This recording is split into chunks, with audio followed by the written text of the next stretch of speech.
Power star Pawan Kalyan ఒక పక్క సినిమాలు చేస్తూనే మరో పక్క రాజకీయాలు చేస్తూ బిజీగా గడుపుతున్నారు. తాజాగా ఆయన సినిమాలకు సంబంధించి అప్డేట్స్ కూడా ఒక్కొక్కటిగా బయటికొస్తున్నాయి.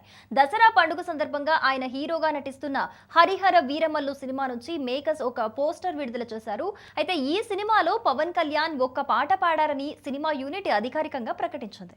త్వరలోనే హరిహర వీరమల్లు పాటని రిలీజ్ చేయబోతున్నామని సినిమా యూనిట్ తెలిపింది. కీరవాణి సంగీతం అందిస్తున్న ఈ సినిమాకి తొలుత క్రిష్ డైరెక్టర్ గా వ్యవహరించారు. సినిమా వాయిదా పడుతూ వస్తూ ఉండడంతో ఆయన దర్శకత్వ బాధ్యతల నుంచి తప్పుకోవడంతో నిర్మాత ఏఎం రత్నం కుమారుడు జ్యోతి కృష్ణ ఈ సినిమా దర్శకత్వ బాధ్యతలు స్వీకరించారు. అయితే షూటింగ్ దాదాపు పూర్తి కావచ్చిన ఈ చిత్రం నుంచి ఫస్ట్ సింగిల్ ఎప్పుడెప్పుడు వస్తుందా అనేది కూడా చాలా మంది ఎదురు చూస్తున్నారు. తాజాగా ఈ సాంగ్ ఈ కొత్త ఏడాది ఆరంభంలో రానుందని తెలుస్తోంది.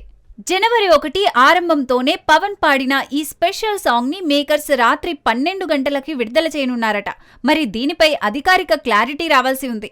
ఇక ఈ చిత్రానికి కీరవాణి సంగీతం అందించగా ఏఎం రత్నం నిర్మాణం వహిస్తున్నారు. ఇక సినిమాని వచ్చే ఏడాది మార్చి 28వ తేదీన ప్రపంచవ్యాప్తంగా విడుదల చేస్తామని ఇప్పటికే అధికారికంగా ప్రకటించారు నిర్మాతలు.